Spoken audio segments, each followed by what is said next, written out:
idle games, incremental games, clicker games, colossal wastes of time. Whatever you want to call them, Hey, wait a minute, haven't I already done this video before? I swear that I already made a top 5 clicker games list a couple of months ago. Huh, I guess I did. So why am I still wasting my time playing these games even though I've already finished the video? Guys, I think I have a problem. I just can't stop playing these games. In fact, it wasn't long after finishing the previous video that I began searching for more clicker games to waste my time on, and I found some weird ones.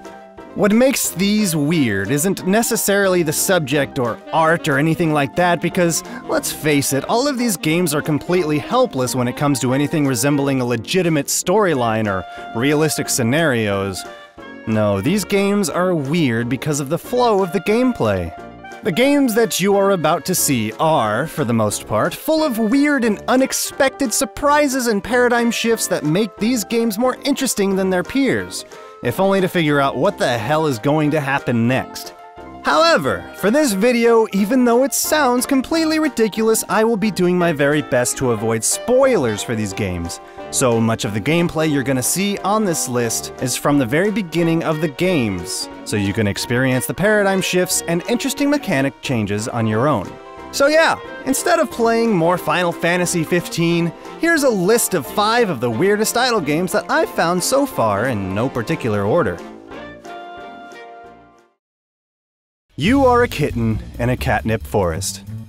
As Kittens game starts, these are the only words of exposition or explanation that you're given. So what's a kitten to do? Well, you start picking catnip, of course. Eventually, that becomes unsustainable and you decide to use some of your catnip you're picking to sow a catnip field to make all the catnip you'll ever need. After a while, you decide you want to build a village, so you use your expert kitten kneading skills to condense and refine the catnip into some expertly crafted catnip logs, and then you use those logs to build a hut, which attracts more kittens to your neck of the woods. As time moves on, you'll eventually find yourself at the highly functional, fully fledged city with hundreds of kitten inhabitants, covering multiple different jobs to make sure that your city constantly moves forward. It may sound benign and boring and somewhat normal at first, but as your scientific prowess continues to grow, things start getting a little weird. And not just weird.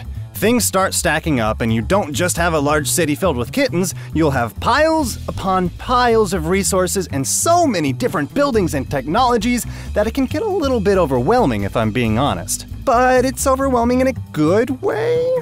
Yeah, let's go with that.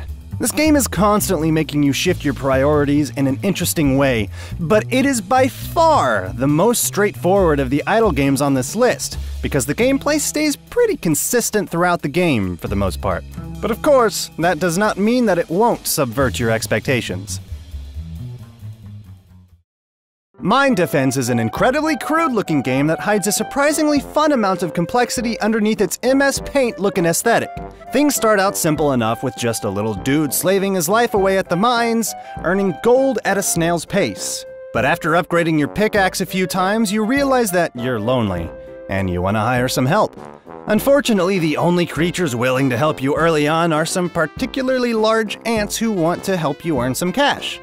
You've got to spend some of your own gold to hire these ants, and I don't know what the hell these ants are doing with all the gold, but after a while you just learn to stop asking questions, you know? Anyway, you might be wondering where the defense part of the title starts to come in. Well, it doesn't take long before your digging starts to attract some greedy goblins, which you must fight away by hitting them with your pick. Realizing that this is an unsustainable form of combat, you eventually start hiring wizards to assist you in defending the mine with their fireballs. And that's all just the beginning of the game. The game changes so many times before you reach the end that I found myself pretty much glued to the game until it was over. Excited to see what will open up to me next as I push forward. I don't want to spoil anything for you, so I'll just leave you with this. Wizards are capable of so much more than combat. Alright, I'm gonna be completely honest with you here. I've been playing Sandcastle Builder for a couple of months and I still don't understand what the hell is going on, or what I'm building towards, or how I'm supposed to figure out anything in this game without a guide, and the deeper I get, the more confused I become. but that's precisely what drew me to it so strongly. This is quite literally the slowest idle game that I've ever played. This game is built on top of a strange XKCD comic called Time, also known as the One True Comic. This was a comic that updated by one frame every half hour for a while, then every hour, and went on for 4 months straight, with a total frame count of 3,101. I'm not even gonna pretend to know what the significance of this comic is, but the game is built on this idea. Time in Sandcastle Builder is measured in 2 units of time. The MNP, or micro new pix, which is each individual tick in the duration of the frame's lifetime, and the NP, or new pix, which is the changing of one frame to another. You can purchase sand tools to gather sand during every micro new pix, and castle tools to create castles on every new pix. Sand and castles. Sand and castles, as you may have already guessed, are your currency in this game. You're actually even forced to idle for some amount of time, otherwise one of your castle tools, the new pix bots, won't actually build castles. After a while, you'll see that some things that you do are controlled in your achievements section, which is a really strange idea that I'm still trying to wrap my head around. A couple of months into this game and I still feel like I'm at the beginning. The whole game is weird and bizarre and confusing in the best way. And while I don't normally suggest reading a guide for games, it's pretty much required in this game, and I would highly recommend it. Especially for the beginning days of your journey in Sandcastle Builder. Holy crap, reading back what I wrote for this section just sounds like the ravings of a madman. Oh well, welcome to the wild and confusing world of Sandcastle Builder. At its surface, a dark room looks a lot like Kittens' game from earlier in this list, but don't let that fool you. The opening screen may seem identical, but rather than starting by gathering resources immediately, in a dark room, the first thing you need to do is get your wits about you. You have no idea where you are, and you're trapped alone in, well, a dark room, hence the title. Eventually, though, you do start gathering some resources and start building a small village for folks to come hide from the elements in, but there are so many more dangers in this universe that they'll be lucky to just survive. It's probably the shortest game on this list, easily beaten over the course of a day or two depending on how patient you are with the resource gathering, but stick with it and I promise you'll be in for an awesome adventure that you were never expecting. I've saved some of the weirdest crap on this list for last, but that doesn't make it the worst, not by any means. Candy box makes little sense in the beginning. You have a constant income of candies and, well, what do you do with candies? You eat them, of course. Just keep eating the candies. Eat all the candies!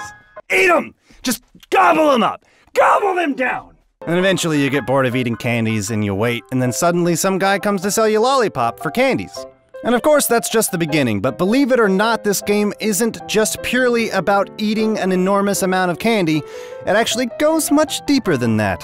You're looking at a grand adventure filled with magic and mystery and danger. Lots of weird and unexpected things happen in this game that I couldn't help but see it through all the way to the end. Candy Box actually has a sequel, aptly named Candy Box 2. This sequel takes everything that I loved about the first game and just makes it so much better. These games are definitely an experience that I'd recommend, and I recommend playing not just the sequel, but both, one after the other. Maybe a small break in between them, but still play the first one then the second one. Also, this isn't exactly something that I like to recommend, but if you do get a little stuck, don't be ashamed if you have to look up a few answers. I definitely did, and let me just say that I'm glad that I did. Alright, well that's gonna do it for this list. Of course, there's always more games and more weird concepts out there, so do you know of any weird idle or incremental games that I missed that belong on this list? I'd love to hear about it. I can't seem to get enough of these games, so please leave it in the comments section below so I can fuel my addiction. And as always, if you liked the video, please be sure to hit that like button on your way out. And if you haven't already, be sure to follow me on Twitter at ingeniousclown and hit that subscribe button for more awesome gaming content here in the future. And I will see you next time.